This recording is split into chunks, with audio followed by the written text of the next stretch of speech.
Now, just a little warning before we begin. There will be major spoilers in this video for the first 2 episodes of Season 2 of The Bad Batch, so if you have not seen them yet and you don't want anything ruined, it is a really good time to click away.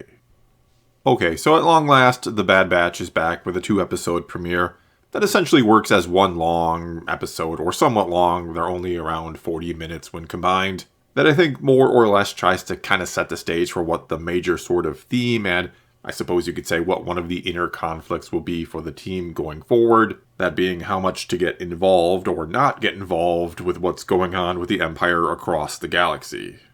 Because after the episode opens with an action set piece where the team has, apparently stolen something from giant crabs, with my guess being some eggs that probably are a pricey delicacy, though what it actually is or was that's in the crate is never revealed and likely isn't too important or relevant. Anyway, after this opening scene reminds us of how well they all, including Omega, how they work together as a team, we go back to Sid's, where we see AZ is still with them, which is cool, and we meet a new character named Fee Genoa, who has a job for them that risks putting them back on the Empire's radar, which is what they've been avoiding, but could also be one hell of a payday. And at first Hunter is against taking the job for that very reason, because he wants to avoid the Empire and stay safe and just keep on surviving off smaller jobs. But after learning just how big of a job it is, or how big of a score it could be, that it could be enough funds for them to hide or disappear forever, which means a better, safer life for Omega, he changes his mind and agrees with the rest of the team, who had already agreed to take it without him, basically. On the way there, then, he's sort of called out or challenged by Echo, who knows the real reason he has agreed to take the job, that being for Omega's sake and to permanently hide.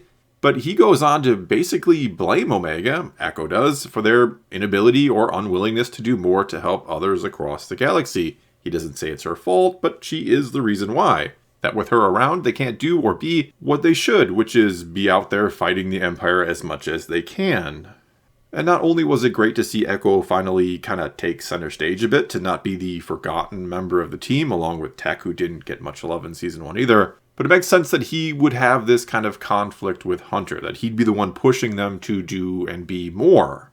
I mean, Echo has always been a for-the-cause guy or trooper, fighting the good fight and seeing the bigger picture in major conflicts across the galaxy. He is a model ARC trooper.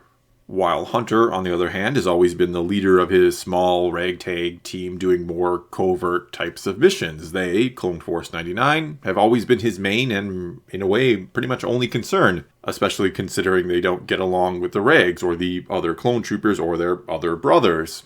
And so, with Omega being a part of their team now, with her being a part of their immediate family, you could say, he feels the need and obligation to protect her over fighting the good fight.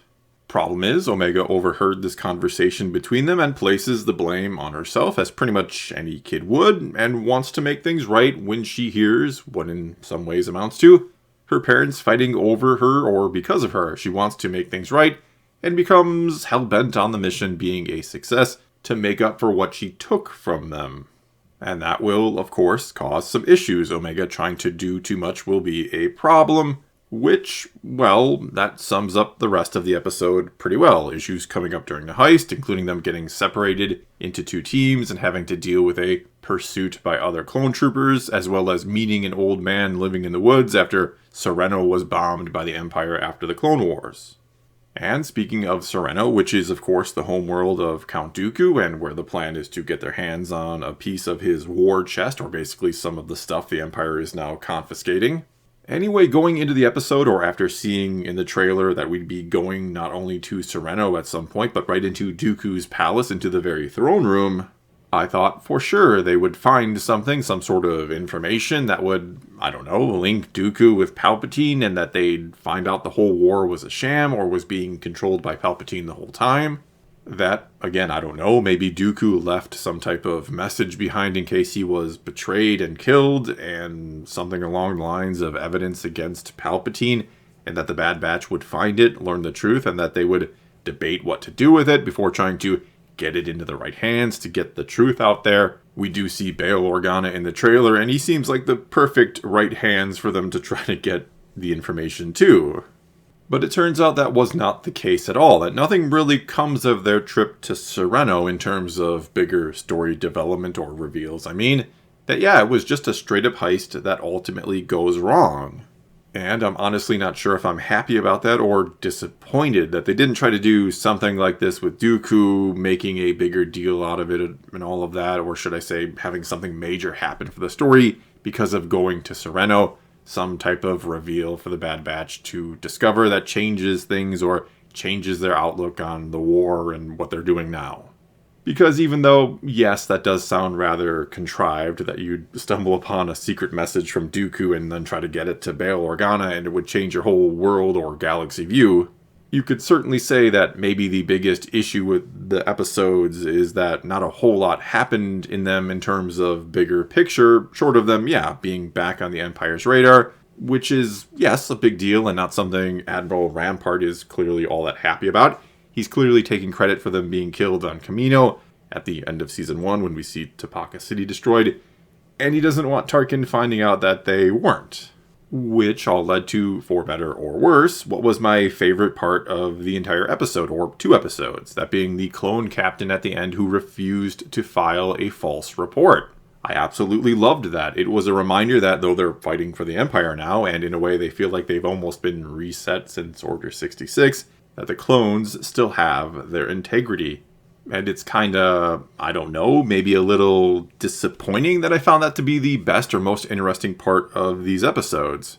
Because I feel like oftentimes in Season 1 anyway, that the team itself, that the actual Bad Batch, that they got outshined by other things going on around them, or by other characters coming in. Or that the best episodes were usually the ones that showed things from the Empire's perspective, or had Crosshair in them. That, to be blunt, the Bad Batch usually wasn't the best part of the Bad Batch series in Season 1. And though I'm not saying these opening 2 episodes were bad, I did enjoy them, and I'm not going to call them filler or anything like that. I'm not going to try to discredit them or say that they are terrible and it shouldn't have started this way. Like I said, I think part of the point of these episodes was to set the stage for bigger things to come, or a conflict within the team between Echo and Hunter. That what exactly they should do going forward is going to be a big point of contention, and that what exactly they do with Omega also will be. She is a child that they're constantly putting in harm's way after all. Even though, that was kind of the theme, and maybe a slightly overplayed one, in Season 1, that she was constantly getting into trouble and needing to be rescued, which led to the question of, should she even be with us? Anyway, I don't think these were bad episodes, as much as they were slightly underwhelming for the season opener in terms of bigger story, especially when compared to the way they kicked off Season 1, and how Season 1 then also ended.